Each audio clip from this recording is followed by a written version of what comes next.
Muy buenas tardes.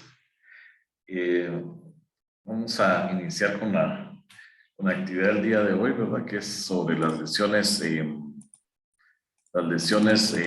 perdón.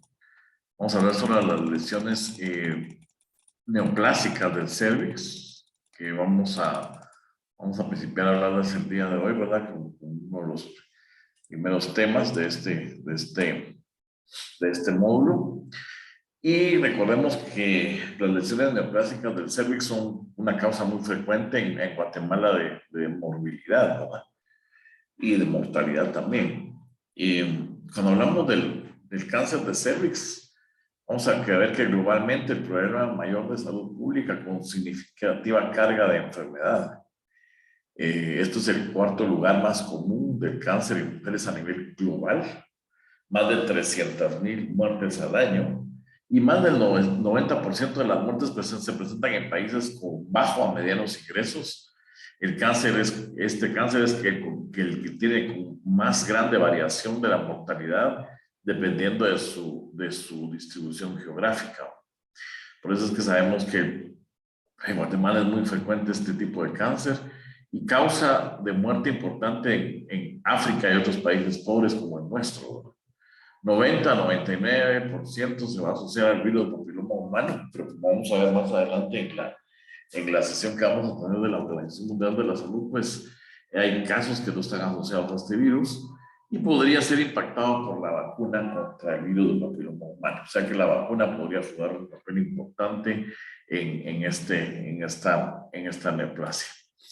Bueno, ese es un esquema que hay en algunos libros, ¿verdad? Que cómo es que el útero este cáncer puede ser tan aparatoso de destruir completamente el cervix y extenderse, ¿verdad? Hacia los órganos vecinos y dar mucho problema de morbilidad. El esquema muestra órganos pélvicos femeninos en secciones transversales en las que se observan el cuerpo del útero y el cervix, el cuerpo, ¿verdad? Y el cervix. Y se aprecia un carcinoma de células escamosas con extensión local del tumor hacia los tejidos blandos pericervicales. Esos son los casos ya avanzados que podemos observar en algunos momentos.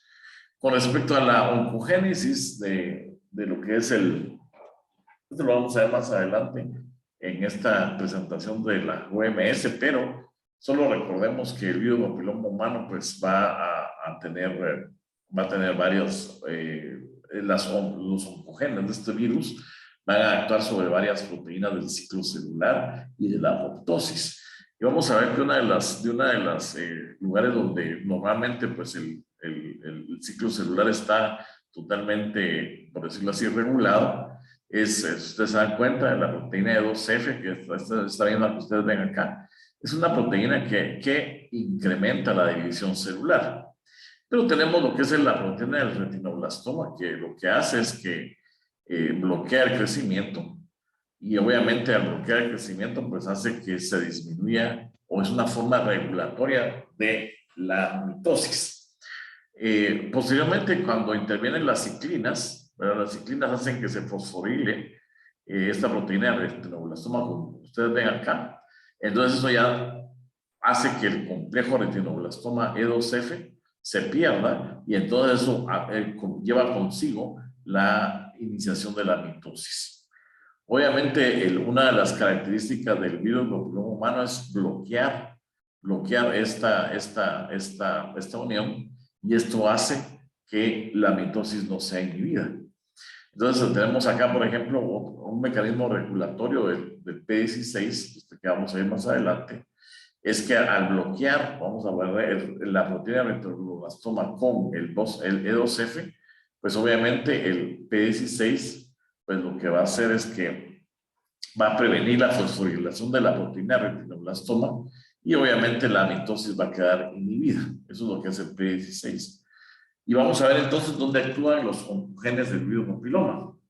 Entonces, en este esquema, como ustedes logran ver acá, se muestra la infección por el virus papiloma de alto riesgo y la patogénesis del carcinoma de células escamosas, que es conducida por los productos de los genes virales E6 y E7, con disrupción de los reguladores centrales de la apoptosis, que es el P53, y el ciclo celular, con P21 y proteína de retinoblastoma, La sobreregulación de estos genes es crítica para la fase S del ciclo celular y favorece la progresión y la proliferación celular. Entonces, si ustedes se dan cuenta, aquí tenemos las oncoproteínas, la E6, que ustedes ven acá, y la E7. La E7 va a actuar inhibiendo, vamos a ver que a la proteína retinoblastoma, y eso hace que se libere el E2F, y eso va a promover entonces la división celular y el ciclo celular. Mientras que el E6 va a inhibir directamente al P53, y ustedes saben que el P53 es fundamental en lo que es la apoptosis, o sea, la muerte celular programada. Y entonces es a esos dos niveles donde actúa entonces el virus del papiloma. Entonces vamos a ver ahora algo sobre la morfología de la neoplasia intraepitelial. ¿Se recuerdan ustedes que dijimos que normalmente el epitelio del cérvix es un epitelio plano, estratificado, no queratinizado, ¿sí? Y ese epitelio plano, estratificado, no queratinizado, entonces hace que haya una maduración. Miren acá, empieza a madurar desde la parte basal y madura y sigue madurando hasta la parte superficial. Eso es una maduración normal, por decirlo así. Sin embargo, ya cuando hay una lesión intraepitelial, la lesión intraepitelial se llama porque hay afectación del epitelio, pero no de la lámina basal, o sea que la lesión está prácticamente en el epitelio. Cuando tenemos una neoplasia intraepitelial grado 1, la afectación es principalmente en el tercio inferior del epitelio.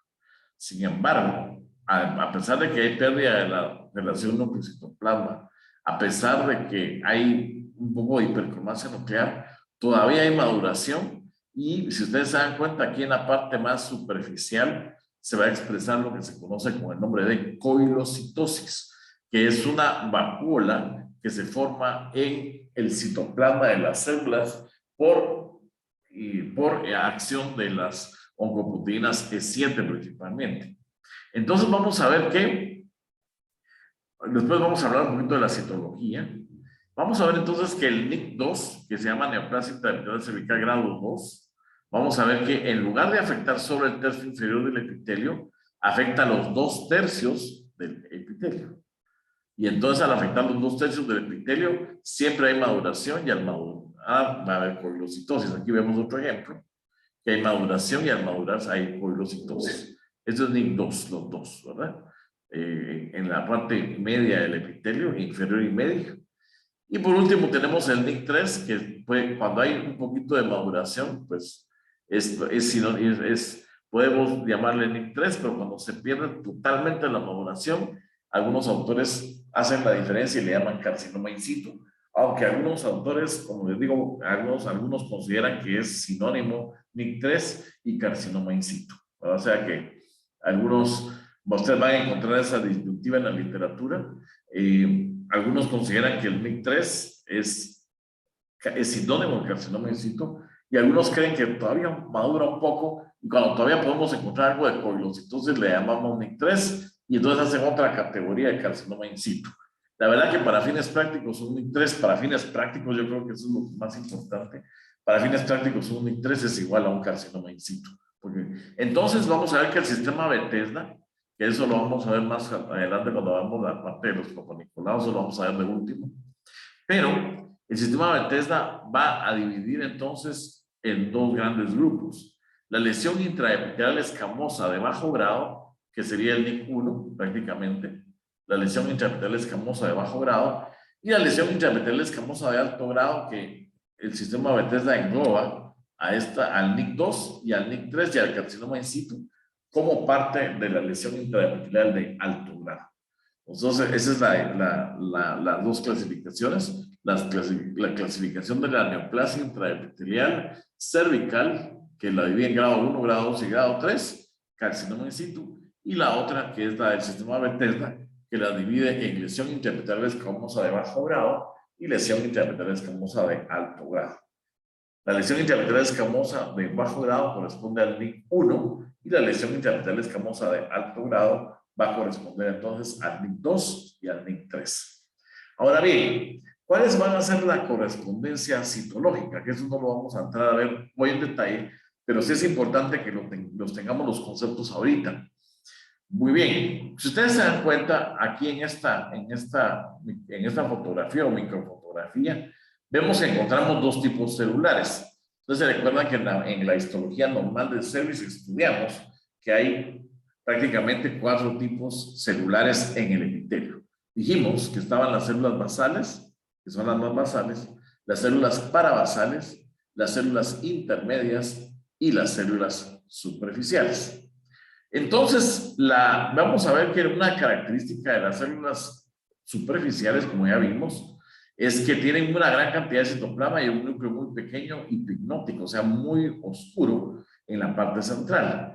Mientras que las células intermedias tienen un citoplasma un poco más azulado y el núcleo es un poquito más grande, ¿verdad? O sea, esa es la diferencia entre las intermedias y las superficiales.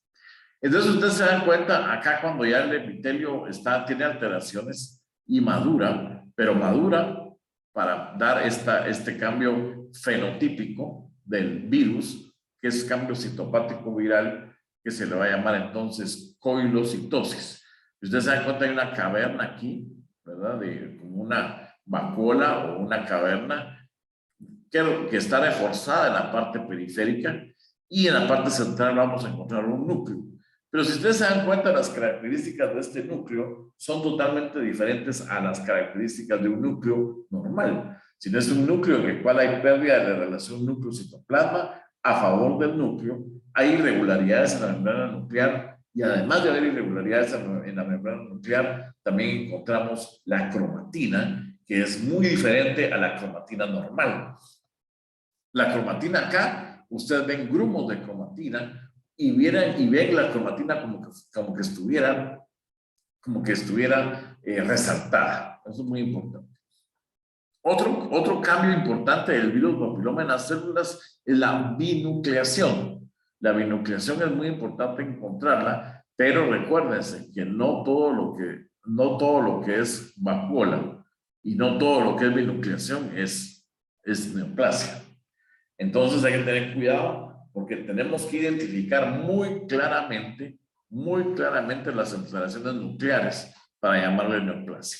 Si no tiene alteraciones nucleares, mejor abstengámonos porque pueden ser halos secundarios de inflamación. El NIC2, como ustedes ven acá, pues una característica importante es que va a afectar células intermedias y va a también tener pérdida de la relación núcleo-citoplasma en un mayor grado que el NIC1. Obviamente, las células más afectadas en el NIC1 van a ser las células superficiales y algunas intermedias, mientras que en el NIC2 vamos a ver más la morfología de célula intermedia afectada por la neoplasia. Y entonces vamos a ver que siempre hay irregularidades en la membrana nuclear, hay pérdida de la relación entre el núcleo y el citoplasma, pero vamos a ver que los grumos de cromatina, como ustedes ven acá, están evidentes. Nuevamente aquí logran ver, si ustedes se dan cuenta, ya a estas alturas, a lo que corresponde a esta fotografía, una de las características es que la pérdida de la relación núcleo-citoplasma se incrementa y es mucho más evidente. Si ustedes se dan cuenta, estas dos células que están acá están totalmente perdidas de la relación núcleo-citoplasma. Si ustedes se dan cuenta, miren, ese es muy escaso el citoplasma y el núcleo es de mayor tamaño. ¿Pero eso qué quiere decir? Quiere decir que hay ausencia de maduración. Y por último, en el carcinoma in situ y el NIC3, total ausencia de maduración. Si se dan cuenta, las células tienen muy escaso citoplasma y los núcleos tienen atipia. Entonces, es importante recordar esto porque nosotros cuando veamos estas características citológicas en un Papa Nicolau, por ejemplo, esto que ustedes ven acá, uno tiene que pensar inmediatamente en una lesión intraepitelial de alto grado. Por eso es que el sistema Bethesda, en algunos casos, tiene el término atipia escamosa de significado no determinado y tiene su apartado en el cual no se puede descartar una lesión de alto grado. ¿Por qué? Porque predominan estas células pequeñas. Estas células pequeñas, entre comillas, pero atípicas. O sea, no son células pequeñas normales, no son células parabasales normales, sino que tienen atipia. Entonces, hay una regla que nosotros utilizamos para poder recordar esto. Y entonces decimos, en la lesión intraepitelial de bajo grado NIC1, Las células que están más afectadas son las superficiales. En el NIC2 van a ser las intermedias y en el NIC3 vamos a encontrar atipia en célula parabasal. Pero no es que células, sino que célula que semeja a célula parabasal. ¿Por qué digo que semeje a célula parabasal? Porque recuérdense que las células parabasales son las que no han madurado aún. Y como hay una pérdida de la maduración en este epitelio, las células que vamos a ver aquí, que se van a descamar, van a ser células inmaduras atípicas. O sea, lo importante es recordar que como se perdió totalmente la maduración, las células van a semejar células parabasales, pero semejar digo porque en realidad no son, pero son atípicas porque se perdió toda la maduración y diferenciación. ¿Tienen alguna pregunta hasta acá? Porque esto a veces cuesta entenderlo. Aquí está ejemplificado en el esquema cómo es que va. ¿Alguna duda? ¿Pregunta? No, doctor. ¿Está claro? Sí. Muy bien.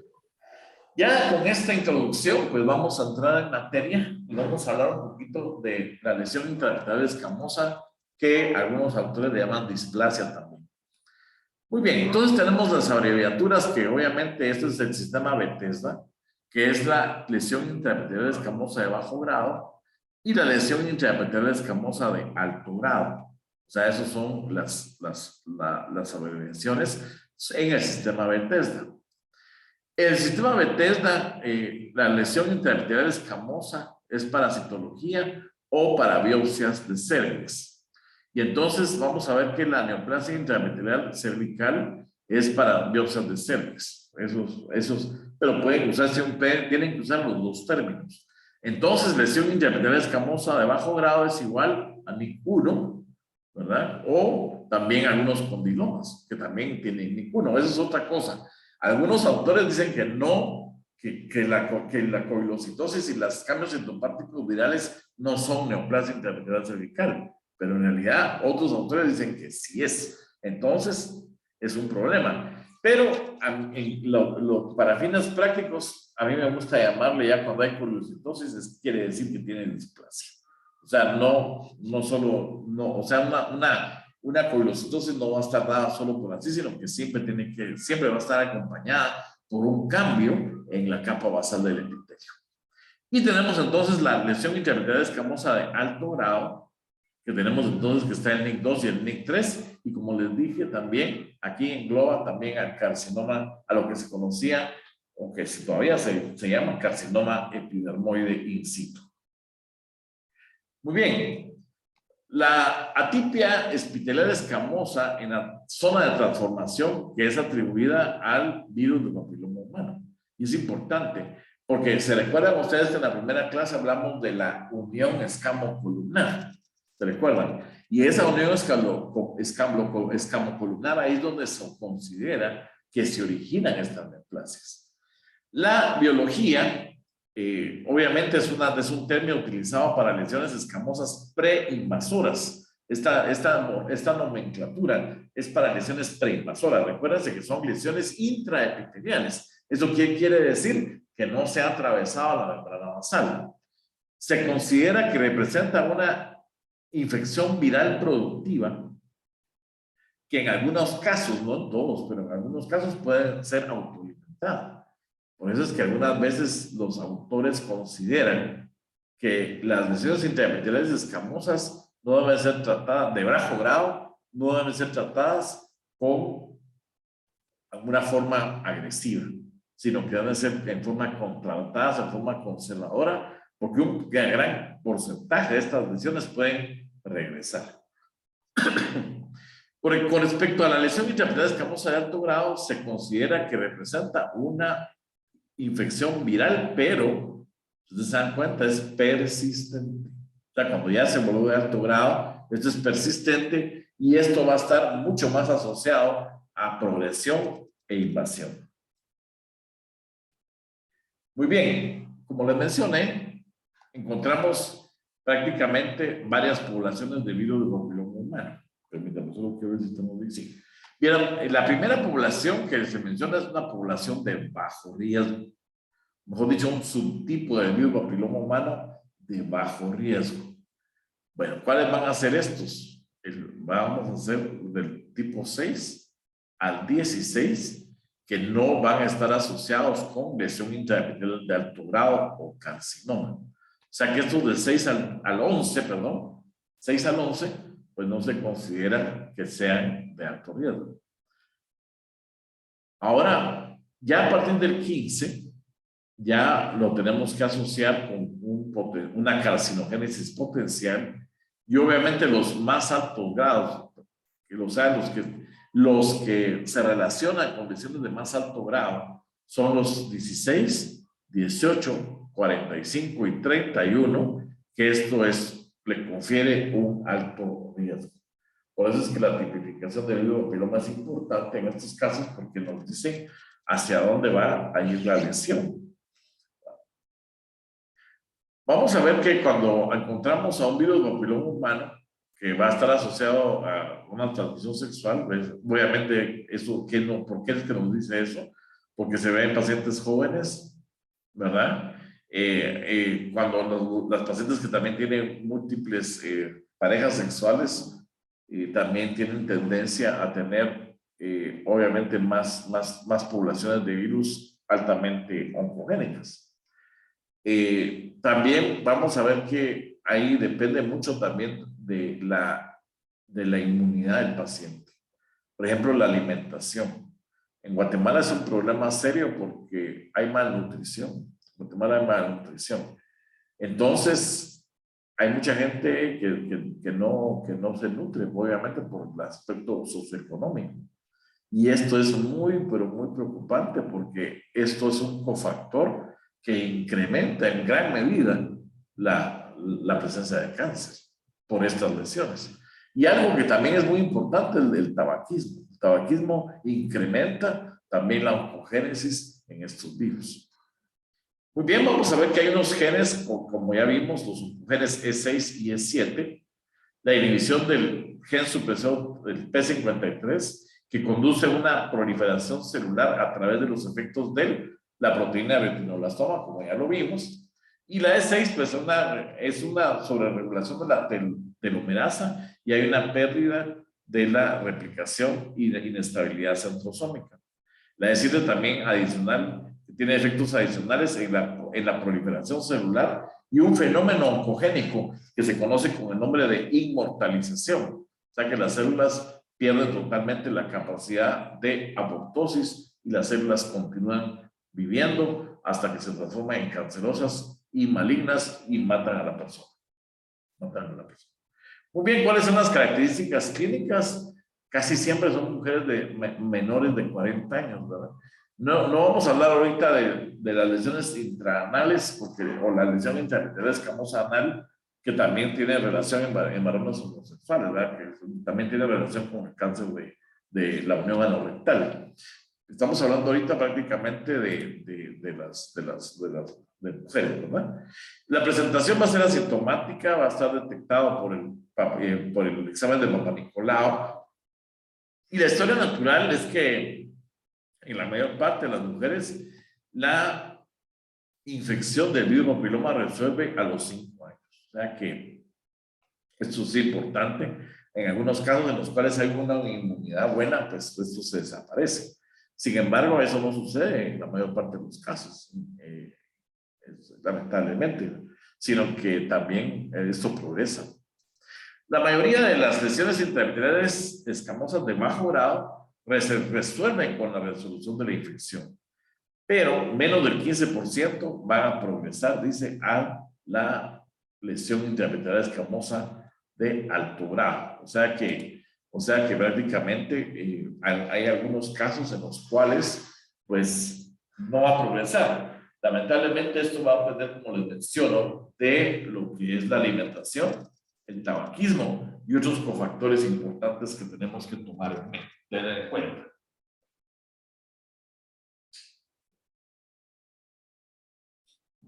Muy bien. Entonces, ahora vamos a ver lo que es el tratamiento, que eso es un problema. La verdad que es un problema, porque el tratamiento en mujeres, pues sí, se puede realizar, En hombres es mucho más difícil. Como en los hombres, como estas lesiones asintomáticas en el pene no persistan. Es muy complicado, porque no se puede hacer un cono en el pene, ¿verdad? Un cono no se puede, entonces es bien, bien difícil. Es bien difícil cómo no se vuelven a contaminar a estos pacientes, o sea, es complicadísimo. Realmente, y otra cosa, que recuérdense que esta infección por papiloma en realidad es un sinsitio, o sea, que incluye vagina, incluye vulva y el cervix, o sea, que la infección es un sinsitio, le llaman, o sea, todo ese tracto genital femenino es un sinsitio que está totalmente infectado cuando ya se infectó, ¿no? Es preocupante. Pero obviamente eso están hablando de las lesiones de la lesión intraepitelial que se detecta. De eso está hablando, no de la infección de virus papiloma. Se está hablando de la lesión intraepitelial escamosa que se detecta. Entonces, esta sí se puede tratar. ¿Verdad? Eso sí se puede tratar. Por ejemplo, la excisión con un cono, ¿verdad? O la crioterapia. Esas son las características que se pueden hacer. ¿En qué pacientes se hace eso? Obviamente, en mujeres que tienen una lesión intraepitelial escamosa de alto grado que superan los 21 años, o en pacientes que tienen una infección escamosa de bajo grado que ha persistido por 2 años luego de que se han hecho controles. O sea, si persiste, se tienen que tratar. La lesión de bajo grado. Pero el cono de una vez está indicado en pacientes que tienen una lesión de alto grado.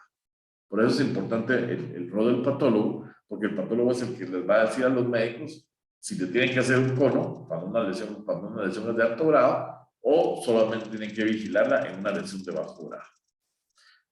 La observación es generalmente recomendada al primer tiempo que se hace el diagnóstico por citología, pero puede ser, obviamente, disminuyendo el intervalo, ¿verdad? Porque eso es el primer año, ¿verdad? Pero se puede disminuir el intervalo si se hace un test de virus papiloma humano. Eso es con hibridación in situ. O sea, cuando obviamente se recomienda que un año, pues, se hagan los paniculados, pero eso puede ser mucho menos con lo que es el test de hibridación in situ. Recomendado para el primer año de tener, obviamente, una lesión ya de alto grado en pacientes adultas, pues obviamente hay que hacer colposcopía y repetirla y hacerla, va a estar, aunque algunos de una vez son muy agresivos y de una vez le hacen el cono, ¿verdad? Pero eso va a depender de si la paciente quiere tener hijos o no, porque obviamente sí va a haber problemas, ¿verdad? Bueno, obviamente después del parto, dice, cuando las pacientes están embarazadas y se les detecta esta entidad, hay que hacerlo 6 semanas después del parto, hay que repetir el espécimen para poderlo evaluar y ver qué conducta se va a tomar. Lo que pasa es que a veces en las pacientes embarazadas se puede exacerbar una lesión de estas, pero después, a la hora de que termine el embarazo, obviamente hay lesiones que pueden regresar, ¿verdad? Pueden regresar a tener menor grado de problema. Muy bien, ¿cuál va a ser el pronóstico de esto? Pues obviamente las lesiones de bajo grado es un pronóstico excelente.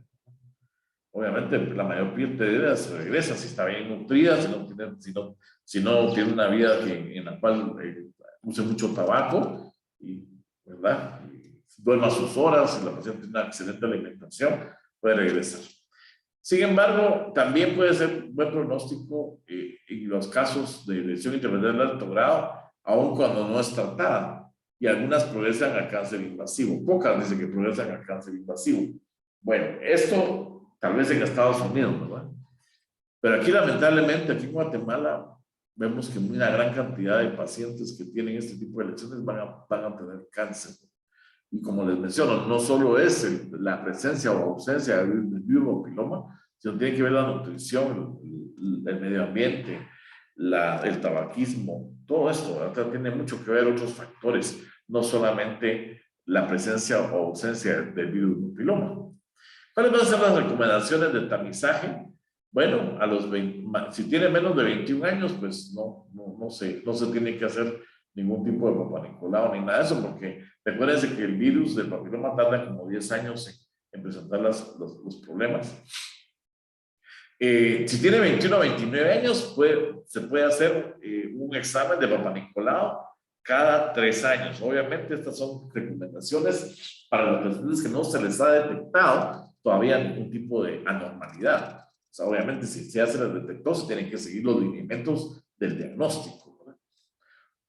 Cuando un paciente tiene de 30 a 65 años, se hace el Papa Nicolau con un test de virus-papiloma humano por hibridización in situ o por COAS cada 3 a 5 años.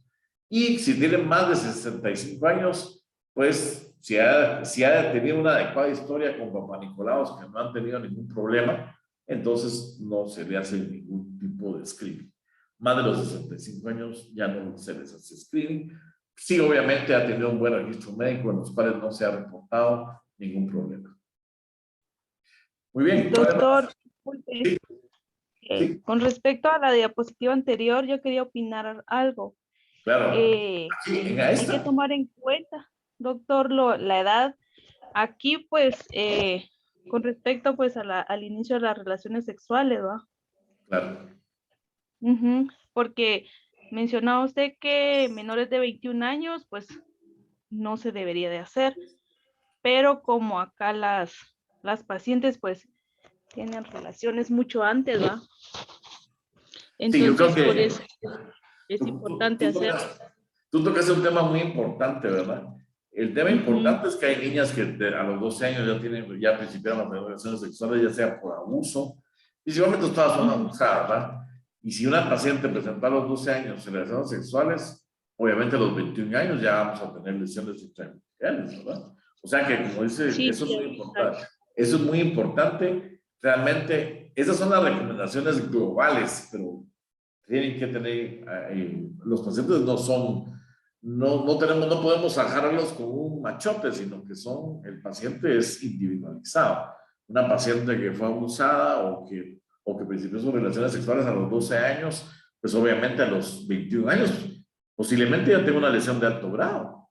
Y eso es así. Mientras más jovencitas principian sus relaciones sexuales, más va a ser mucho más agresivo va a ser el virus papiloma. O sea que estas son recomendaciones tal vez del primer mundo y obviamente no es nuestra realidad, pero nuestra realidad es que deberíamos de tener una buena historia clínica y ya si una paciente ya tiene más de 10 años de tener relaciones sexuales, pues ya obviamente debe hacerse su examen de Papa Nicolau, ¿verdad? Como cada año dicen algunos aquí en Guatemala, ¿verdad? O sea que aquí en Guatemala es totalmente diferente. Incluso algunos autores recomiendan que se inicie de una vez con la inspección de ácido acético, ¿verdad? Por la alta cantidad de virus papiloma que hay aquí en Guatemala, por las pacientes tan jovencitas que inician sus relaciones sexuales, principalmente por abuso, ¿verdad? Que son, uno dice que no es abuso, pero hay muchos que, si es una niña menor de edad, es abusos. Así es sencillo. Así es, aunque no lo quieran reconocer, aunque no se reconozca, por decirlo así, pero eso ya son otros aspectos que tenemos que tomar en cuenta. Pero muy importante la observación, ¿verdad? Que realmente depende de cada persona. Esas son las recomendaciones globales, pero como les digo, no están así, ¿verdad? Porque aquí en Guatemala, lamentablemente, tenemos otra realidad. Muy bien. ¿Cuáles van a ser las características sobre la colposcopía? Esto es lo que les mencionaba yo, que algunos autores aquí en Guatemala se recomiendan que se pueda hacer el ácido acético como parte del screening. Obviamente no se hace a todos lados, pero debería hacerse. Pero bueno, las características van a ser, esto es en colposcopía. Se recuerdan que en la primera clase hablamos un poquito de los hallazgos colposcópicos. Bueno, primero va a haber erosiones y lesiones exofíticas. Obviamente estas lesiones exofíticas van a ser lesiones que se van a ver con presencia de lesiones que sugieran condiloma. Vasos sanguíneos anormales, vamos a encontrar. Eso es una vascularización anormal o sobrevascularizado. Leucoplaca, que son lesiones blanquecinas en el epitelio. Vamos a ver que las lesiones de alto grado aparecen menos reflectivas a la luz, se ven opacas. Entonces, eso quiere decir que las lesiones son blanquecinas. Y el cambio de color blanquecino en el epitelio que debería tener otra coloración en el ácido acético. Eso es lo que mencionaba, que el ácido acético es importante para el manejo. Aquí en Guatemala debería ser de primera mano con el ácido acético con vista para realizar la toma, ¿verdad? Pero es complicado aquí porque tiene que tener, en algunos casos, el espéculo y una persona que realmente sepa ver estas lesiones. La solución de yodo también puede ser importante. Esto, recuérdense que en el mundo donde se aplica ácido acético es en la colposcopía. Aquí en Guatemala pues estaba trabajando en hacerlo sin colposcopía. Pero bueno, es interesante. Eso ahí, al final no forma parte de las políticas de salud, pero se intentó hacer. La solución de yodo también se utiliza para delinear los bordes de la lesión, ¿verdad? Y cuando las lesiones que son de alto grado no se tiñen con la aplicación de yodo, son lesiones que al contrario del ácido acético no se van a teñir. Ahora, ¿cuáles van a ser las características histológicas? Ya las vimos más o menos, pero la primera es la acantosis. ¿Qué es la acantosis? Es el engrosamiento del estrato epitelial, o sea que la mayor cantidad de capas epiteliales en un estrato epitelial. Hiperkeratosis, ¿qué es? Prácticamente empieza a producir más queratina, el epitelio. Parakeratosis es núcleos a nivel del estrato córneo, en la piel. Y en el cervix serían núcleos en las partes que ya están queratinizadas, ¿verdad? Recuerden que parakeratosis es un término utilizado en piel, pero en el cervix sería presencia de núcleos en células queratinizadas. Papilomatosis, ¿qué es la papilomatosis? Papilomatosis es elongación de las papilas del tejido conectivo que causan una elongación de las mismas y eso se le llama papilomatosis. Eso se ve principalmente en los condilomas exofíticos. Vamos a ver entonces que hay condilomas gigantes en los cuales hay una extensa lesión intraepitelial escamosa de bajo grado, que es el condiloma gigante en papilomatosis. Como les mencionaba, por eso es que cuando hay coilocitosis casi siempre la mayoría de autores le llaman displasia de una vez. Hay algunos que no. Ustedes van a ver que hay varias escuelas, pero algunos autores sí consideran que cuando hay papiloma presente con una coilocitosis, pues le llaman de una vez también lesión intraepitelial de bajo grado. Cuando tenemos una lesión inmadura, que se llama condiloma inmaduro, esta va a ser filiforme y vamos a encontrar papilas pero filiformes. Vamos a verlo. También va a ser exofítico. Vamos a ver que obviamente va a ser más o menos bien preservada la polaridad, la base, pero va a haber pérdidas siempre, pero un poquito mejor, bien preservado. Y la superficie del epitelio endocervical presenta lesiones inmaduras. Dice, el epitelio endocervical en la superficie, particularmente en lesiones inmaduras. Eso es lo que se llama metaplasia escamosa inmadura, ¿verdad? Que a veces la podemos encontrar. En lesiones intraepiteliales escamosas de alto grado, obviamente va a haber lo mismo, solo que mucho más exacerbado. La acantosis, parakeratosis, pero va a ser atípica, o sea que va a tener núcleos mucho más atípicos. La parakeratosis de la lesión de alto grado, obviamente, ¿verdad? Incremento en la densidad de células, de núcleos en las partes más bajas del epitelio, con una alta densidad celular a través del epitelio, con una mínima maduración hacia la superficie, lo que yo les mencionaba. Pérdida total de la maduración. Algo muy importante y puede estar asociado al carcinoma in situ. Eso quiero que lo tomen en mente, que lo tengan en mente porque es muy importante. El núcleo, el tamaño del núcleo nos habla de la maduración. Mientras que el tamaño del citoplasma nos habla de la diferenciación. En otras palabras, si el núcleo es muy grande y tiene escaso citoplasma, eso quiere decir que se perdió totalmente la maduración. Mientras, si el núcleo es más pequeño que el citoplasma, eso quiere decir que sí hay maduración. ¿Quedó claro ese concepto? Es muy importante. La maduración y diferenciación. Maduración, ¿qué dijimos que era? ¿Cómo se miraba? Alguien que tal vez sí quedó claro. ¿Dónde se mira la maduración? La maduración dijo que era en el núcleo. Y el citoplasma es donde vamos a ver la diferenciación. La diferenciación Y en el donde, citoplasma. Así es. Muy bien, así es. Muy bien, entonces ahora vamos a ver las características citológicas de una lesión intraepitelial escamosa. Vamos a ver que la lesión intraepitelial escamosa de bajo grado, como ya mencionamos, tiene un incremento en el tamaño nuclear. Vamos a ver, muy importante, irregularidades en el contorno nuclear, que eso es básico, ¿verdad? Para realmente saber que hay una lesión intraepitelial. Hay hipercromasia en las capas superiores del epitelio. Binucleación, como les mencioné, o células multinucleadas con halos perinucleares, que a eso se le va a llamar atipia coilocítica o coilocitosis. Pero recuérdense que esta se debe diagnosticar siempre y cuando haya atipia en los núcleos. Vamos a encontrar casos en los cuales hay lesiones que no maduran, que son inmaduras, que van a ser planas o exofíticas. Vamos a encontrar también que hay una mínima atipia o no en la capa basal. Esa es la característica de la lesión intraepitelial de bajo grado. Mientras que las lesiones de alto grado tienen incremento en el tamaño nuclear, vamos a encontrar hipercromasia en todas las capas del epitelio, lo que yo mencioné, ¿verdad? Vamos a poner irregularidades, a menudo uniformidad del tamaño nuclear con contornos irregulares, incremento en la mitosis, incluidas formas atípicas a todos los niveles del epitelio. Y las apoptosis, las figuras de apoptosis también pueden ser prominentes. O sea que en lesión intraepitelial de bajo grado, no mencionan acá, pero las mitosis se van a presentar principalmente en la capa basal, mientras que en las lesiones de alto grado en las capas más superiores. Eso tenemos que verlo acá. Miren, por ejemplo, aquí no lo mencionan, pero las figuras de mitosis, algunos autores consideran que la lesión intraepitelial de bajo grado hay mitosis en la capa basal, mientras que en las de alto grado hay mitosis en todos los niveles, que es muy importante. Muy bien.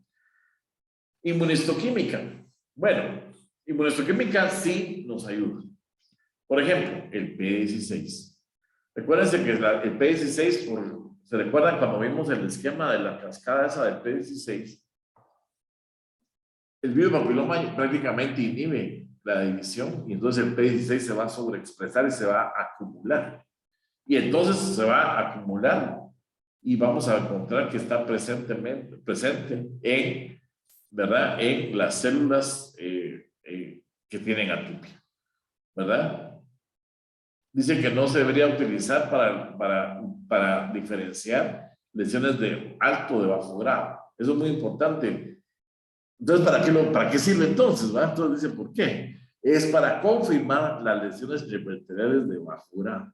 ¿Por qué? Porque sucede que algunas veces hay cambios regenerativos del epitelio que semejan ser lesiones intraepiteliales de bajo grado. Entonces, para confirmar esta lesión, se hace el P16.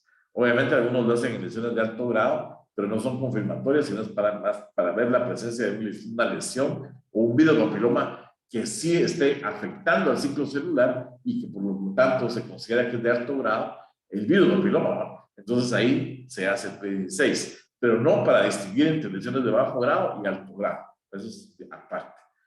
El MIP1, ¿cuál otro nombre recibe el MIP1? ¿Alguien sabe?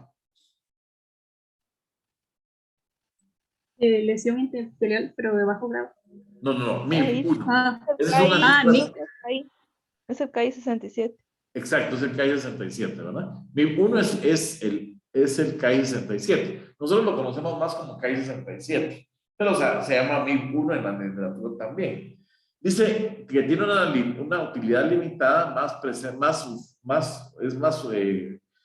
usual, o sea, sirve más útil para distinguir atrofia de la lesión intraepitelial escamosa de alto grado. Volvemos a lo mismo. No es para definir una lesión intraepitelial de bajo versus alto, sino es para diferenciar una lesión que semeja a ser una lesión de alto grado o es atrófico. ¿Cómo se diferencia? La lesión atrófica no va a tener la tinción total de este anticuerpo, mientras que la lesión de alto grado sí la va a tener. Bueno, es otra tinción que no la utilizamos, que se llama STAT-MIN1, que es altamente específica para NIC3 y carcinoma escamoso. Eso es una tinción que uno quisiera tener, ¿verdad? Pero no está en el mercado. La citocreatina 7, eso sí lo tenemos en la lesión intervertebral escamosa de bajo grado, es un marcador predictivo del riesgo de progresión a NIC2. Miren, eso es muy interesante, ¿verdad? Como que este marcador puede utilizarse para predecir si una lesión escamosa va a proliferar a ser NIC2. Es muy interesante. Muy bien, vamos a ver que los test de virus papiloma, pues aquí en Guatemala lo que se utiliza es COVAS, ¿verdad? Y obviamente se tiene que hacer es un co-testing, o sea, un test que hay que hacer entre pacientes que tienen el 30 a 65 años, ¿verdad? Y obviamente se tiene que usar también asociado al papanicolar. ¿Cuál va a ser los diagnósticos diferenciales de las lesiones intraepiteliales? Obviamente, la metaplasia escamosa reactiva que no le mencioné, obviamente va a tener más inflamación, van a ver células binucleadas también, ¿verdad? Pero van a ser redondas, uniformes y van a tener una cromatina lisa, que puede tener nucleolo, pero es bien pequeño. Va a tener un sutil agrandamiento nuclear, pero no va a haber hipercromasia ni densidad incrementada de la cromatina. Y algo que sirve mucho es la irregularidad de la membrana nuclear. Ustedes se dan cuenta que lo ponen, que cuando es una metaplasia escamosa reactiva, los núcleos son totalmente uniformes y la cromatina lisa. Y eso es muy importante. Mientras que en una lesión intravertebral escamosa, los controles nucleares van a ser irregulares y la cromatina va a ser en grupos totalmente diferentes, ¿verdad? Metaplasia escamosa inmadura, ¿verdad? Vamos a encontrar que en la superficie vamos a encontrar mucina. Vamos a encontrar que también hay espacios con mínima variación en el tamaño nuclear y muy leve hipercromasia. No hay atipia en las células parabasales o basales. Tenemos también el carcinoma adenoscamoso in situ, que es una mezcla o yuxtaposición de células escamosas y glandulares. Y vamos a ver que el P63 es importante porque es el que nos dice cuál es el componente epitelial escamoso. La atrofia, que es otra característica, tiene escasa atipia en las capas epiteliales superiores, y los núcleos hipercromáticos que vamos a tener que tener cuidado porque son blandos, o sea que la cromatina, a pesar de que sí tienen un poquito son más oscuros, la cromatina es totalmente blanda y totalmente fina, sin grumos. Y obviamente vamos a encontrar a veces una hendidura nuclear. ¿Qué es eso de hendidura nuclear? Bueno, en casos se recuerdan ustedes que eso es como el grano de café, que eso se puede ver en metaplasia transicional, pero no hay mitosis. Cambios por radiación, sí es muy importante tener en mente que son mucho más, la cromatina es un poco más, sí es hipercromático, pero no llega a tener irregularidades en su membrana nuclear, no tiene mitosis y tiene abundante citoplasma, o sea que está madurando adecuadamente, pero tiene cambios por radiación. Ahora, este sitio de implantación placentaria, pues obviamente eso sí tenemos que reconocer cuando son células del trofoblasto. Por eso es que a veces los R1 o R2 o R1 que miran muchos abortos, dicen, ¿y para qué me está sirviendo ver tanto aborto, verdad? Reconozcan los componentes de los abortos, porque obviamente algunas veces pueden tener esos un poco de atipia y uno los puede llamar que son de células malignas y no lo son, sino que en realidad son células del trofoblasto intermedio. Por eso es que para poder estudiar estos restos placentarios es importante que estudien muy bien la placenta. Entonces, eso lo vamos a ver más adelante en estos temas, pero es muy importante que lo miren, que lo reconozcan en la forma práctica. Las células con abundante citoplasma tienen bordes distintivos, o sea que es ¿por qué? Porque son células del trofoblasto, ¿verdad? Ahí también encontramos atipia degenerativa y obviamente matriz eosinofílica intracelular, y obviamente los estudios de inmunohistoquímica van a ser positivos para alfa-inhibina, para fosfatasa placentaria y obviamente para gonadotropinas. Vemos entonces que el carcinoma escamoso tempranamente invasivo o microinvasor, ¿verdad? O tempranamente invasivo, vamos a encontrar que rodeando a las lesiones epiteliales vamos a encontrar una interfaz estromal proliferada. Y vamos a encontrar, obviamente, pérdida notable de la maduración y diferenciación celular con pérdida de la polaridad, pero obviamente vamos a encontrar invasión. Si no hay invasión, no podemos llamarle carcinoma escamoso invasivo. Con respecto a esto, bueno, carcinomas adenoideos basales, ¿verdad? Pueden también ser un diagnóstico diferencial, que eso lo vamos a ver en base a los otros temas que vamos a ir viendo. Y vamos a ver esto muy importante, esto que dicen aquí, que es una interpretación del P16 muy importante. La positividad difusa, miren lo que dice. La positividad difusa del P16 indica una infección por el virus papiloma, pero de alto riesgo. O sea que el P16 se va a expresar en los tipos de virus papiloma que son de alto riesgo. Sin embargo, como puede ser difusamente teñido, en la lesión intermitente escamosa de bajo grado y la de bajo grado, esto no debe ser utilizado para gradificar. O sea que no debemos utilizar el P16 para diferenciar entre lesión de bajo grado y de alto grado. Eso no se debe hacer porque no, en algunos casos no es difuso, ¿verdad? Cuando es difuso se sabe que es de alto grado, pero no podemos utilizarlo para gradificar. Obviamente la inflamación al estroma no es necesariamente indicativo de invasión. Sin embargo, obviamente cuando encontramos una inflamación muy severa en algún área del estroma, tenemos que tener cuidado y hacer cortes seriados y verla para ver si no hay unas áreas de invasión, sobre todo en los casos en los cuales hay una lesión intermitente escamosa de alto grado suprayacente.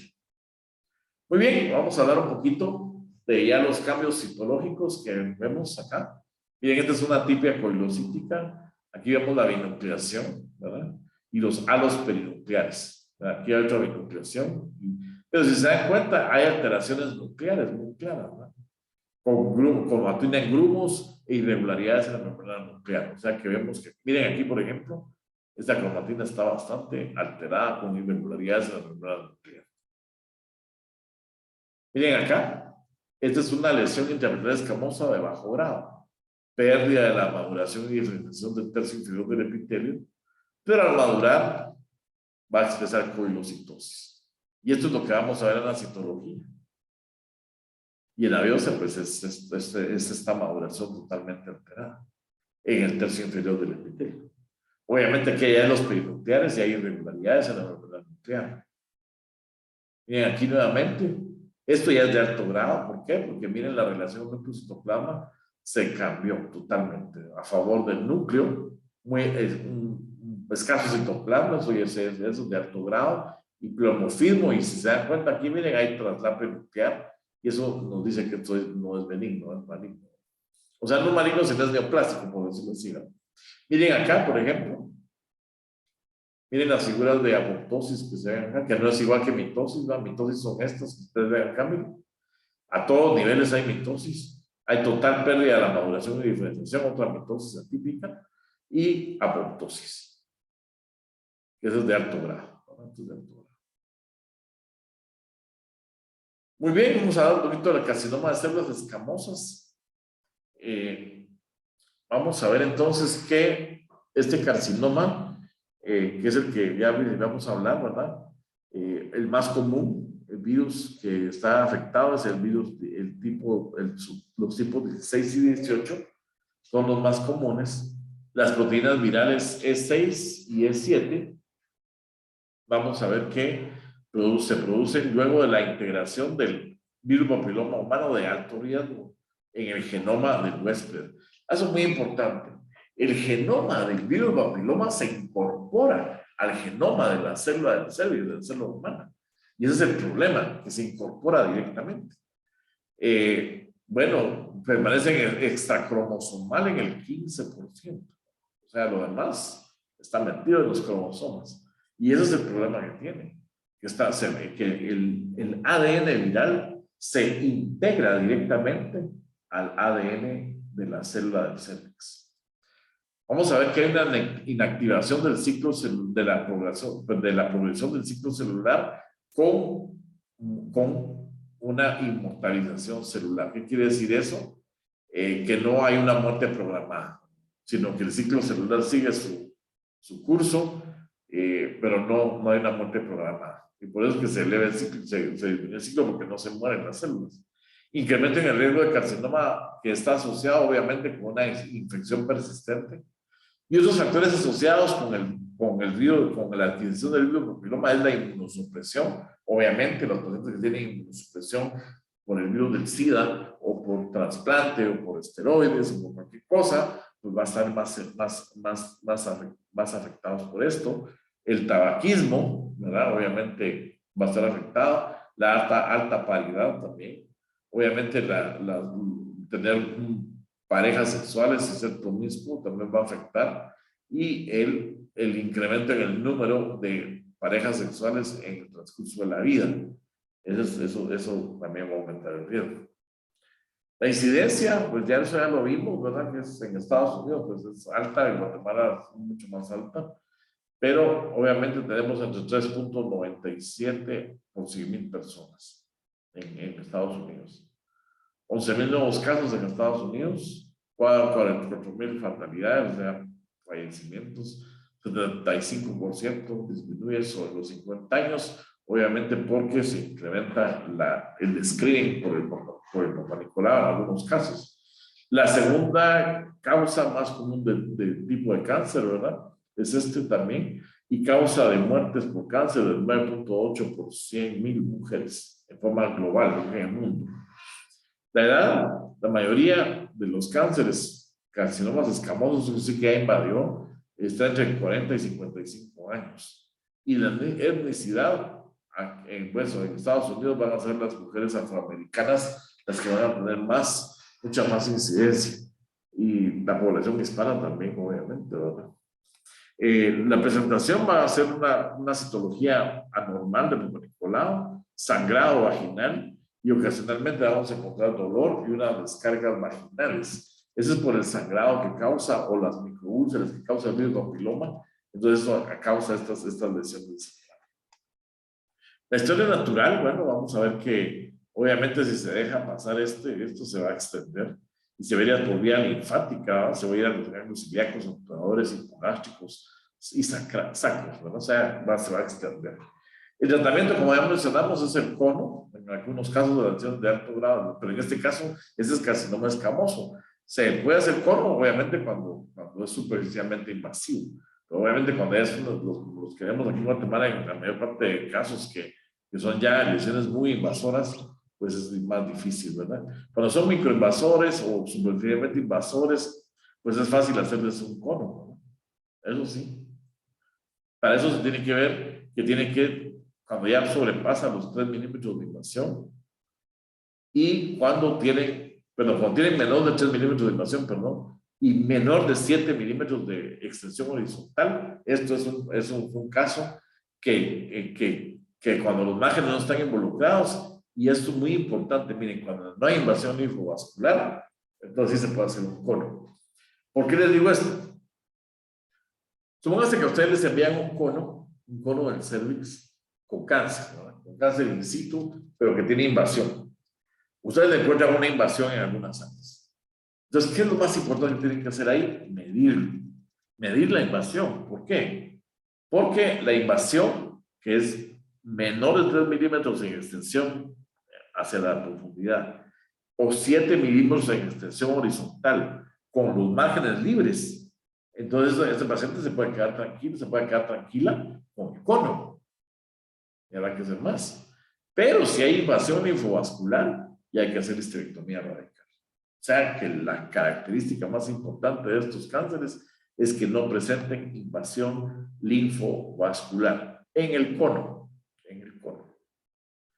Muy bien, vamos a ver que la histerectomía radical con ganglio centinela y mapeo de los ganglios pélvicos, también obviamente también después hay que hacer la radioterapia en casos de una franca invasión.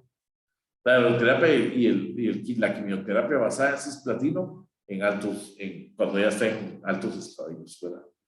El pronóstico. Bueno, vamos a ver que el pronóstico, 95% están en el estadio 1A. Esto lo vamos a ver más adelante, pero sí quisiera que ya lo principaran a estudiar la estadificación FIBO y TNM de cáncer de cervix. 95% van a estar en estadio 1A, que no, 95%, no quiere decir eso, quiere decir que en el 95% de los casos que están en estadio 1A, 70 a 80, y esto pues, es buen pronóstico. Pero en los casos que tienen 70 a 85% hasta E1B1 o 2A, pues ya se puede encontrar esto. 50-70% en otros estadios, 30-50% en estadio 3, fatal, ¿no?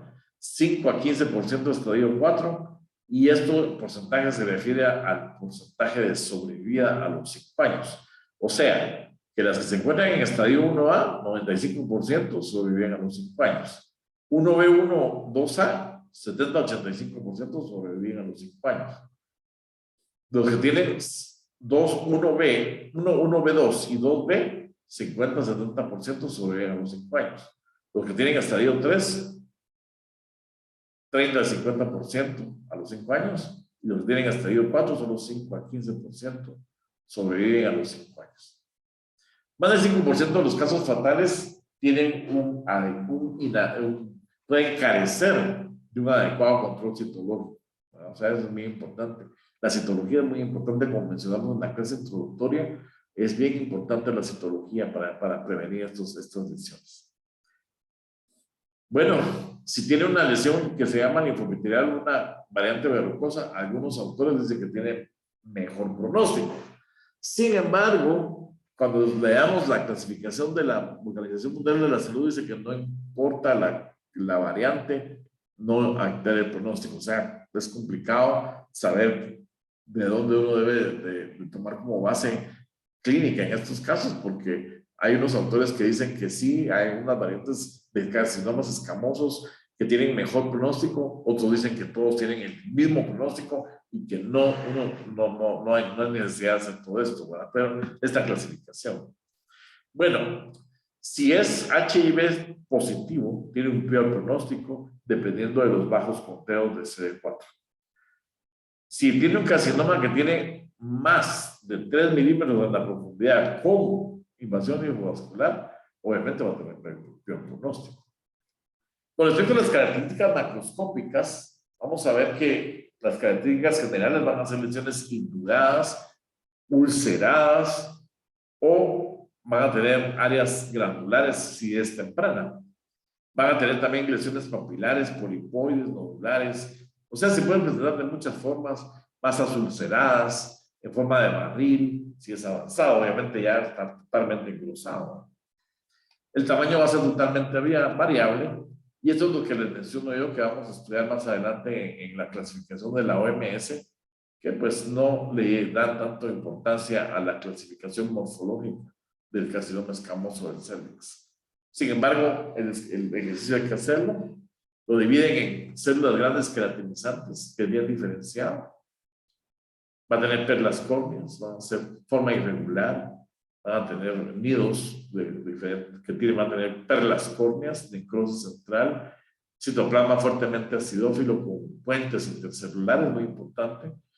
El de células grandes no queratinizantes, que se llaman moderadamente diferenciadas. Vamos a clasificarlos moderadamente, bien diferenciados, moderadamente y pobremente diferenciados, pero vamos a hacer ejercicio de hacer las dos clasificaciones, ¿verdad? No hay ningún problema. Sí, y además de eso, pues, como vamos a ver más adelante, pues no influye en el pronóstico. Pero bueno, hay que hacer el ejercicio. El que es no queratinizante, obviamente van a ser células grandes, pero no vamos a encontrar perlas córneas, sino vamos a encontrar disqueratosis ni queratinización. Vamos a encontrar células de tamaño mediano y algunas células que van a ser uniformes. Obviamente no vamos a distinguir sus bordes celulares y vamos a encontrar numerosas mitosis. Miren, obviamente el que es no queratinizante de células pequeñas es pobremente diferenciado. Por eso tenemos que diferenciarlo del carcinoma neuroendocrino, que a veces Bueno, aquí tenemos de células pequeñas no creatinizante, pobremente diferenciado, que va a tener cordones, agregados, nidos, con, tal vez puede haber un poquito de creatinización, pero muy focal, ¿verdad? Va a haber una variación entre células de tamaño pequeño con hipercromasia nuclear y una una actividad metódica muy salpicada, o sea, muy aleatoria. Vamos a encontrar también que podemos encontrar diferenciación mucinosa. Vamos a encontrar una respuesta desmoplástica, que ustedes saben que es una proliferación importante del estroma. Vamos a encontrar invasión linfovascular y vamos a ver que la profundidad de la invasión debe ser más superficial. Vemos que la profundidad debe ser cuantificada desde la parte más superficial de cuando hay invasión al estroma a la parte más profunda. Eso lo vamos a ver en un ejercicio más adelante. Bueno, vamos a encontrar que hay una gran variedad de variantes bueno, que la verdad es que algunos dicen que no sirve de nada hacer este ejercicio, pero tenemos una variante que es de células fusiformes, que es sarcomatoide, y esta variante pues puede tener obviamente las células elongadas, incluso puede tener células que semejen osteoclastos, células fusiformes totalmente hipercromáticas. Vamos a encontrar el carcinoma linfoepitelioma-like, que eso quiere decir que son grupos de células malignas asociadas a infiltrado inflamatorio linfoide y no presentan queratinización, obviamente, ni puentes intercelulares.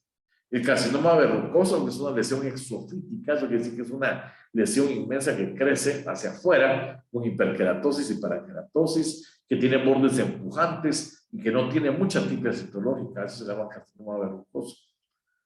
El carcinoma condilomatoso, ¿verdad? Que ese es el Warty, que es diferente del verrucoso, que obviamente este también es exofítico, pero va a tener mucho más atipia y va a tener mucha coriocitosis. El carcinoma escamoso papilar o escamo transicional, que tiene papilas y tallos fibrovasculares que están revestidos por epitelio con un variable grado de células escamosas que tienen diferenciación transicional. Este se llama carcinoma escamoso de tipo papilar o escamo transicional. El basaloide, que también es otro subtipo, vamos a encontrar pequeños agregados o nidos de células basaloides con células que en la periferia van a formar una empalizada.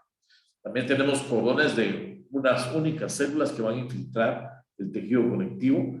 Vamos a encontrar algunos pequeños nidos con algunas áreas de queratinización y células con escaso citoplasma, con un núcleo hipercromático, con frecuentes figuras de mitosis. ¿Cuáles van a ser las características inmunistoquímicas de estos cánceres? Citoqueratina 7 positivo, P63 positivo y P16 positivo, excepto en la variante verrucosa, que ahí no vamos a encontrar el P16 positivo.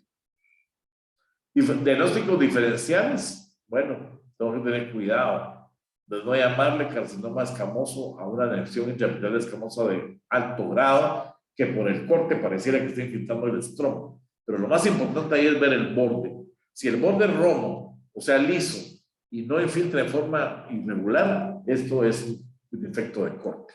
La polaridad del epitelio basal puede estar presente.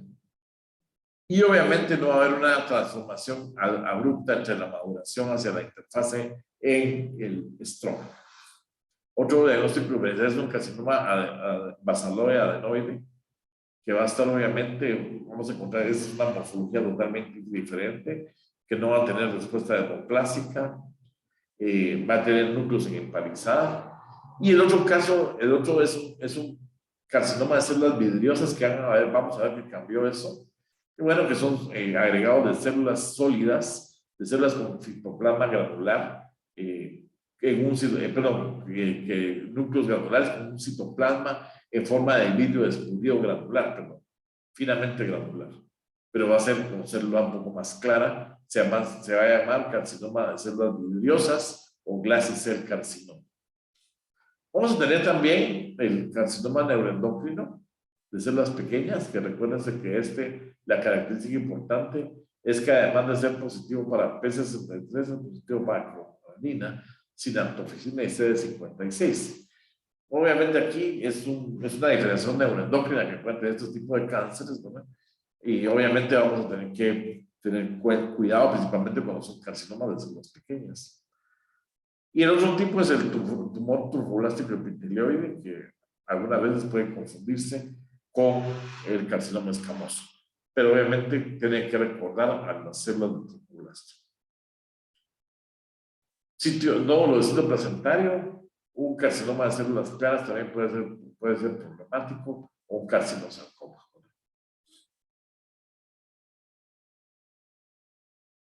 Carcinoma de células claras nuevamente, carcinosarcoma o un carcinoma neuroendocrino. Algún artefacto que puede haber porque semeja invasión linfovascular, pero en realidad no es. Muy importante que diferenciemos las células endoteliales de un vaso sanguíneo. ¿Y qué nos dice? La invasión linfovascular es mejor evaluarla a la periferia de la lesión. Hay que ser precavido en diagnosticar invasión linfovascular en ausencia de invasión tisular. O sea que si ustedes no están viendo que está invadiendo el tejido y le van a poner invasión linfovascular, pues hay que tener cuidado, que no puede ser que no sea. Y tener cuidado del espectro de la morfología del carcinoma de células escamosas luego de hacer el diagnóstico de carcinomas inusuales. Hay que tener cuidado con eso. Obviamente eso ya es con la práctica. Muy bien, esto vemos una lesión invasora infiltrando el estroma, miren acá. O sea, aquí no se mira el estroma, pero se mira que es una lesión ulcerada que infiltra más allá de la pared del tejido conectivo. Uno piensa o asume que eso está sucediendo. Miren, ese es un carcinoma de células grandes queratinizante. Miren la formación de perlas córneas. Aquí hay atipia, pero son perlas córneas. ¿Ven? Cómo infiltra extensamente el tejido conectivo. ¿Ven? Eso ya es invasivo, obviamente. De células grandes y queratinizante. Miren este, por ejemplo. Este es no queratinizante, moderadamente diferenciado. ¿Ven? Muy pleomórfico. Infiltrando el estroma. Moderadamente diferenciado, pero no queratinizante. Vamos a tener entonces el de células pequeñas que dice aquí, pero no queratinizante, pero esto es pobremente diferenciado. Yo no les miro tan pequeñas las células, pero aquí mencionan que sí. Aquí hay un poquito de disqueratosis, figuras de mitosis, pero totalmente infiltra. Y son pequeñas, entre comillas, pero eso quiere decir que el autor nos está diciendo que es porque tienen escaso citoplasma. O sea que los núcleos no son tan pequeños, sino que tienen escaso citoplasma y por eso se ven células pequeñas.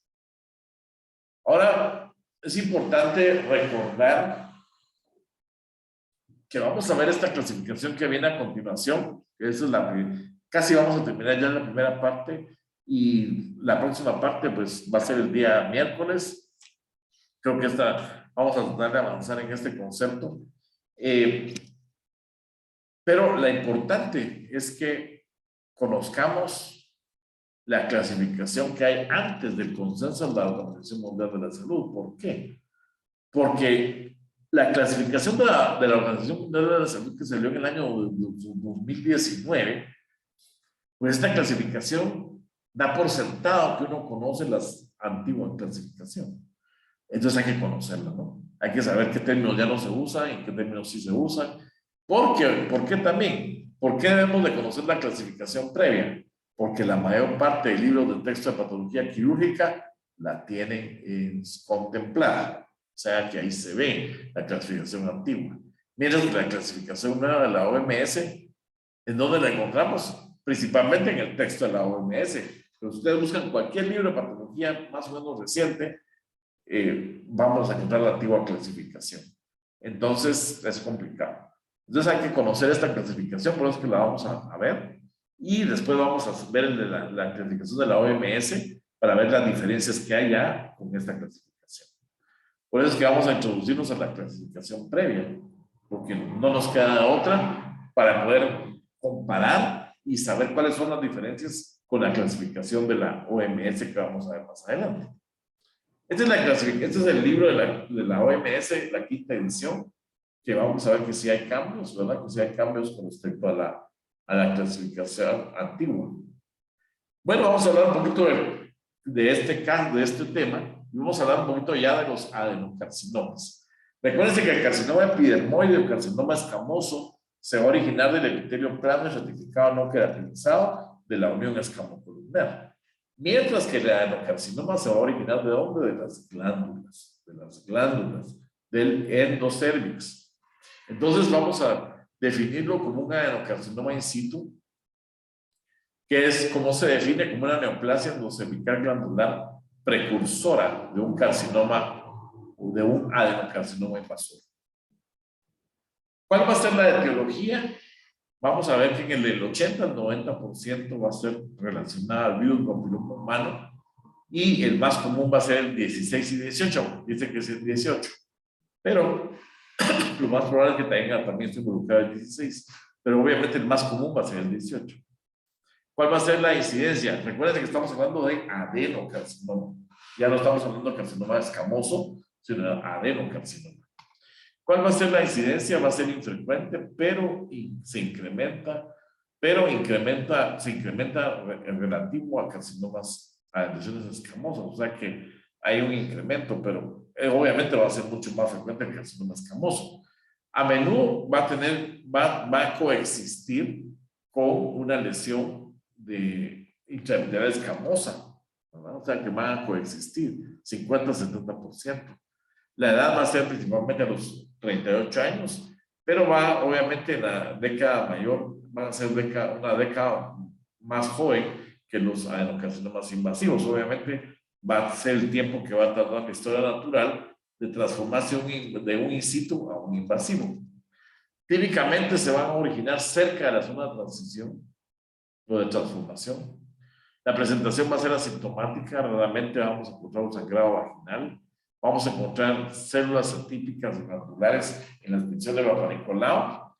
Y obviamente el tratamiento va a ser del in situ, obviamente va a ser un cono o la histerectomía. El pronóstico va a ser excelente. Rara vez vamos a conseguir que se disemine de una forma pachetoide o que involucre el endometrio o el ovario, o sea que es una lesión que tiene buen pronóstico si se trata a tiempo. ¿Cuáles van a ser las características macroscópicas? Bueno, es típicamente un hallazgo incidental, porque obviamente no hace un efecto de masa como tal, y la mucosa que puede aparecer eritematosa. ¿Cuáles van a ser los hallazgos histológicos? Bueno, vamos a ver que hay adenocarcinomas in situ. Esta es la clasificación que les menciono, que sí se sigue utilizando, pero ya con algunas modificaciones. Por eso tenemos que conocer esta clasificación. Entonces, el adenocarcinoma in situ tiene una forma convencional, pero es in situ, recuerden, con preservación de la arquitectura glandular normal y una transición abrupta desde el tejido normal con lesiones saltatorias. O sea que nos da áreas diferentes dependiendo de dónde lo podamos biopsiar. Puede mostrar glándulas parcialmente o involucradas solamente a nivel de la superficie, y es muy frecuente lo que vemos como lo que es el crecimiento pluriforme o papilar en las áreas intraglandulares. Vamos a ver que una de las características importantes del carcinoma in situ obviamente es la ausencia de respuesta estromal. ¿Por qué? Porque no ha invadido, ¿verdad? O sea, una vez invaden, pues ya es otro problema. Entonces, ¿qué tipo de carcinoma in situ vamos a encontrar? El tipo intestinal. Vamos a encontrar preservación de la arquitectura glandular normal. Vamos a encontrar transiciones abruptas desde áreas normales con áreas que saltan de un área normal hacia otra anormal. Puede mostrar un movimiento parcial de una glándula del cervix, y más comúnmente se va a entremezclar con el tipo que va a ser el tipo convencional. No vamos a encontrar respuesta estromal y podemos encontrar sí un infiltrado inflamatorio mínimo. El tipo gástrico, o sea, que semeja al estómago, vamos a ver que va a presentar obviamente arquitectura normal conservada, va a tener una transición abrupta hacia lo normal. Vamos a encontrar que tiene una escasa complejidad de su arquitectura y puede estar mezclado con un componente intestinal. No vamos a encontrar obviamente desmoplasia, y el infiltrado inflamatorio es mínimo. Tenemos otra variante que esta sí la mencionan en la OMS, que es la lesión estratificada productora de mucina, lesión intraepitelial productora de mucina estratificada sería lesión intraepitelar productora de mucina estratificada, que se conoce con el nombre de SMILE en inglés. Vamos a ver que encontramos varios epitelios pseudoestratificados. Vamos a encontrar que hay una transición abrupta de la parte normal y, o como ya mencionamos, no hay respuesta demoplásica o es mínima. Vamos a ver entonces que esta lesión, bueno, con respecto a la variedad endometrioide-tubárica, vamos a ver que hay preservación de la estructura glandular y tampoco vamos a encontrar respuesta estrumal y una muy mínima infiltrada inflamatoria. Vamos a ver que además de la adenocarcinoma también podemos encontrar su yuxtapuesto al carcinoma epidermoide in situ. O sea que siempre cuando encontramos un carcinoma, un adenocarcinoma, también puede haber un carcinoma epidermoide in situ o un adenoescamoso.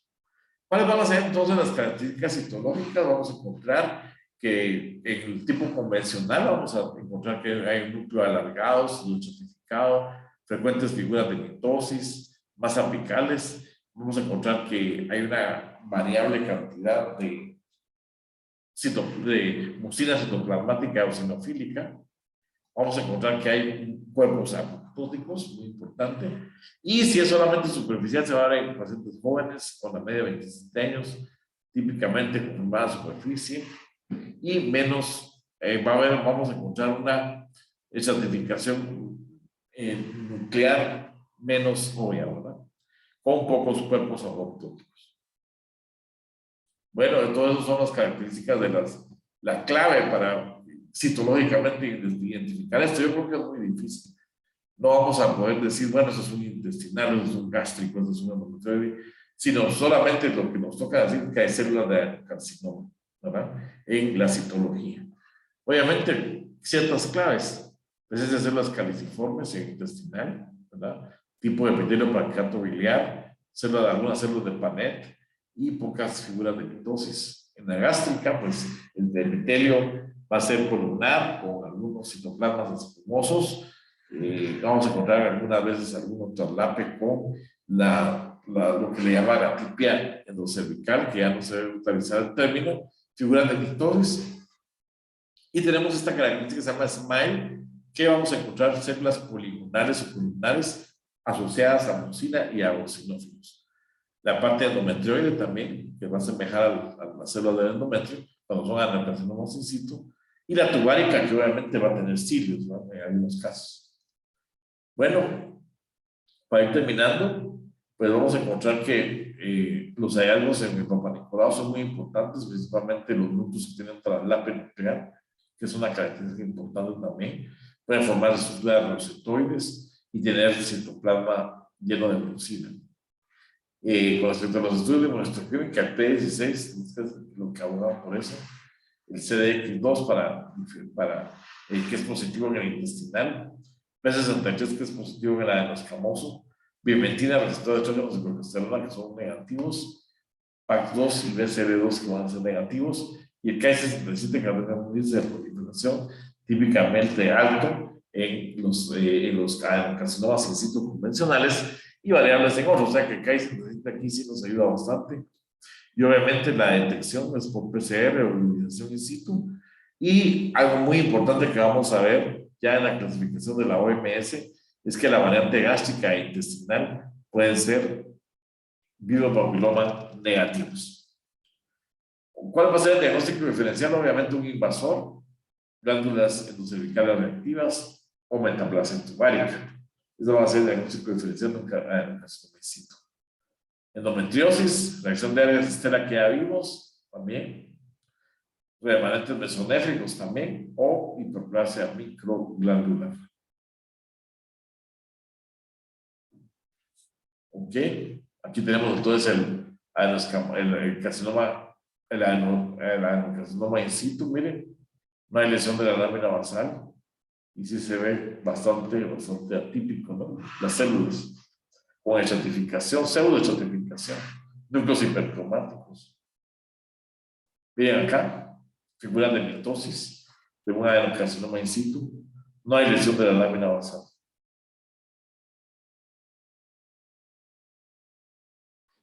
Realmente en ocasión me cito, que muestra alguna cierta cantidad de figuras de mitosis, ¿no? Y hay varios cuerpos autóticos también que se van a ver. Realmente, carcinoma in situ florido, miren la arquitectura lobulada, no parece que esté invadiendo, parece que la lámina basal está respetada, ¿verdad? Y algo muy importante, pues se dan cuenta, este carcinoma no presenta desmoplasia, que es una proliferación anormal de tejido conectivo asociado, sino que es totalmente sin desmoplasia. Eso nos ayuda a decir que es in situ. Muy bien, con esto tenía para hoy. Muchísimas gracias. Estamos en la próxima, pues vamos a, por favor, yo veo que se salieron algunos, ¿verdad? Vamos a tener que ver cómo hacemos para pasar asistencia. Bueno, vamos a pasar pantallazo. Aquí vamos a hacer un pantallazo acá. Bueno, ya que algunos se salieron, ¿verdad? No sé qué pasó. Bueno, tengan cuidado porque si no, si se salen, voy a tener que poner el problema de que no va a poder darles las clases tan compartidas como si se los dejo a todos, ¿no? Pero justos pueden pagar un pecador. Pero trata de que no salirse de la sesión, porque entonces estamos mal ahí, ¿verdad? No sé si tienen alguna duda, pregunta. No, doctor, muchas gracias. Sí, solo diría a los compañeros que no se salgan porque tengo que tomar asistencia, lamentablemente, y si se salen, pues no, no se va a poder, ¿verdad? O sea, entonces, recuérdense o los que no entran también, ¿verdad?